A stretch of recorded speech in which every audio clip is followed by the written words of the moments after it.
With air pollution in Beijing reaching some of its worst levels in recent memory, the must-have accessory this season is a face mask. For Asia Today, I'm Michael Arnold. Joining me now from Beijing is freelance journalist Deborah Bruno. Deborah, tell me, what are some things that you would look for when you're buying a face mask? What differentiates the good ones from the bad ones?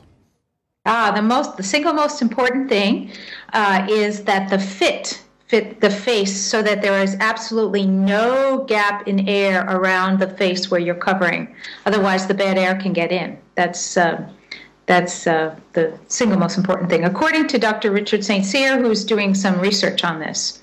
He's a doctor at Beijing United Hospital and Family Hospital in Beijing, and he writes a blog called My Health Beijing, and he's looking into the whole question of which are the best masks.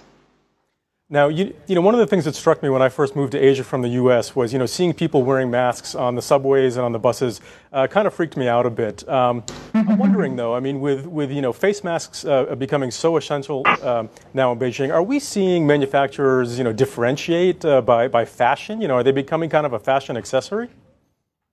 I have to say, I haven't seen a single mask that is both effective and good looking.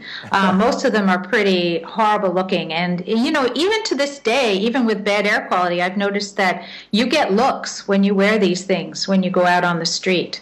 So you have to really put vanity aside but if you want to protect your lungs, I guess that's the important thing, right? So. Can you show us some? Do you have any there so we can get an idea of what they look like? Yes, I have. This is called the Toto Bobo mask, and it looks like gills. And the trick is to wrap it around your head so that it's got a tight plastic fit. But the problem with this one is that it creates a little bit of a greenhouse effect, so it gets very moist inside here, and you're sort of breathing your own air in and out, and it's not hugely comfortable, even though it rests away from the mouth.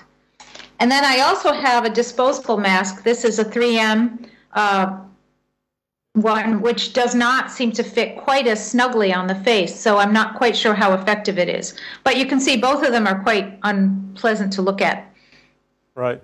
Well, we saw this photograph a couple days ago of the president walking around in the dirty air without a mask.